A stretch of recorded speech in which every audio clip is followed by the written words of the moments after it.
Assalamualaikum warahmatullahi wabarakatuh. Bumi tempat kita berpijak usianya sudah miliaran tahun, sebelum akhirnya ditinggali manusia pertama yakni Adam. Bumi menurut ahli tafsir sudah ditinggali oleh beberapa makhluk. Berkenaan dengan penciptaan Adam, mayoritas ulama Islam percaya bahwa Adam dan Hawa telah diciptakan dengan lengkap di surga. Mereka kemudian dihantar ke bumi usai memakan buah yang terlarang. Keturunan mereka mengisi populasi bumi dan memulai sejarah manusia. Menurut ahli tafsir, pada saat bumi berumur 8.000 tahun, keadaannya masih kosong.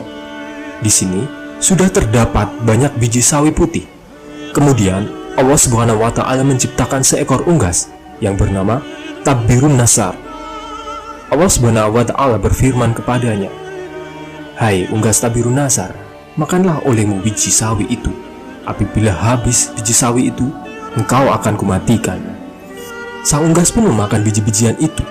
Namun, cara memakannya diatur. Pertama, sehari satu biji yang dimakan. Setelah semakin berkurang, maka kini dimakannya hanya satu biji sebulan. Biji sawi itu semakin berkurang saja. Oleh karena begitu takutnya terhadap kematian, maka sang unggas hanya memakan satu biji dalam 1 tahun.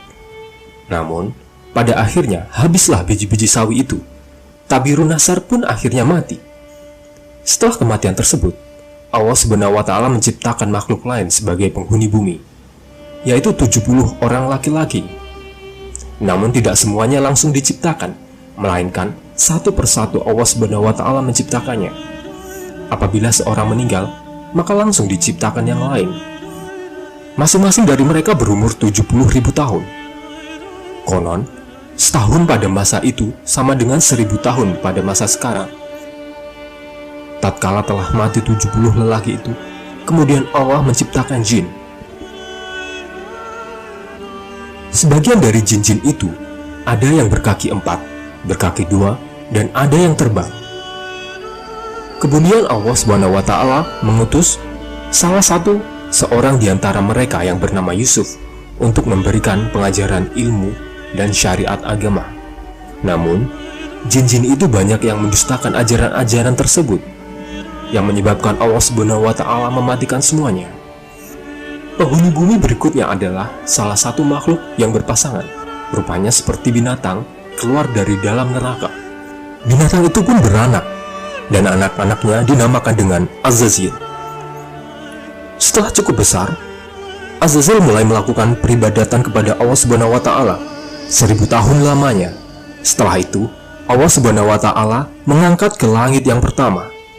Selama 1000 tahun, di sini pun ia tekun beribadah. Allah Subhanahu wa Ta'ala menganugerahkannya sayap yang terbuat dari manikan yang hijau. Dengan izinnya, maka terbanglah ia ke langit kedua. 1000 tahun lamanya pula ia beribadah. Demikianlah, pada tiap-tiap lapisan langit, ia beribadah selama 1000 tahun lamanya, hingga ke lapisan langit ke-7. Sementara itu, di bumi, saat itu sudah ada penghuni lainnya, yaitu dari bangsa jin, yang namanya Jannah. 70.000 tahun lamanya, hingga lahir anak cucunya. Kata ahli tafsir yang lain, 18.000 tahun mendiami bumi, yang kemudian menjadi sombong dan kufur. Allah Subhanahu wa Ta'ala pun mematikan Jannah. Sebagai gantinya, adalah yang bernama Banunal Jannah. Ia mendiami bumi selama 18.000 tahun lamanya. Ia juga dimatikan oleh Allah Subhanahu wa Ta'ala. Sementara itu, di atas langit sana, Azazil bersama para malaikat masih khusyuk beribadah. Azazil menjadi penghulu para malaikat selama 7.000 tahun lamanya dalam beribadah. Hingga pada suatu waktu Azazil mengajukan suatu permohonan kepada Allah Subhanahu wa Ta'ala. Katanya, "Ya Tuhanku, 7.000 tahun hambamu ini berbuat kebaikan kepadamu. Dalam 7 lapis langit ini, jikalau dianugerahkan olehmu, hambamu mohon hendak turun ke bawah ke langit ke-6, berbuat kebaikan kepadamu. Pergilah engkau," tegas Allah Subhanahu wa Ta'ala. Turunlah Azazil atau iblis itu bersama 700 malaikat pengiringnya ke langit ke-6. Setelah merasa cukup, ia pun memohon izin lagi kepada Allah Subhanahu wa Ta'ala agar diturunkan ke langit ke-5. Di langit ke-5 pun ia memohon diturunkan ke langit yang di bawahnya, dan demikian seterusnya hingga sampai mereka di langit dunia. Di langit dunia, Azazil atau iblis mengajukan satu permohonan pula. Ya Tuhanku, hamba-Mu hendak memohon turun ke bumi dengan para malaikat, bahwasanya hamba-Mu hendak beribadah kepadamu di bumi. Ya Tuhanku, betapa Bananul Jannah telah banyak berbuat kerusakan di muka bumi.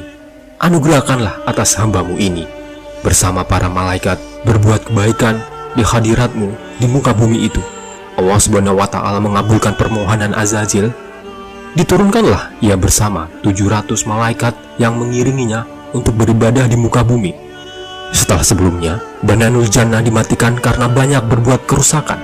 Setelah 8.000 tahun lamanya beribadah, iblis mencoba mengemukakan ungkapan hatinya bahwa di muka bumi inilah ia begitu betahnya dan tidak ada tempat lain yang membuatnya demikian betah, dan memohon agar selamanya ia berada di muka bumi untuk berbakti kepada Allah Subhanahu wa Ta'ala.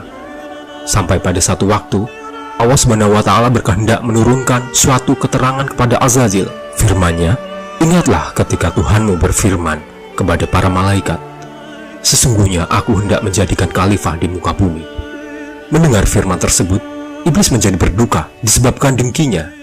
Para malaikat pun bertanya kepada Allah Subhanahu wa Ta'ala mengenai siapa yang akan menjadi khalifah itu. Adam namanya, jawab Allah Subhanahu wa Ta'ala. Mengapa engkau hendak menjadikan khalifah di bumi itu orang yang akan membuat kerusakan padanya dan menumpahkan darah? Padahal kami senantiasa bertasbih dengan memuji engkau dan mensucikan engkau. Allah Subhanahu wa Ta'ala berfirman, sesungguhnya aku mengetahui apa yang engkau tidak ketahui,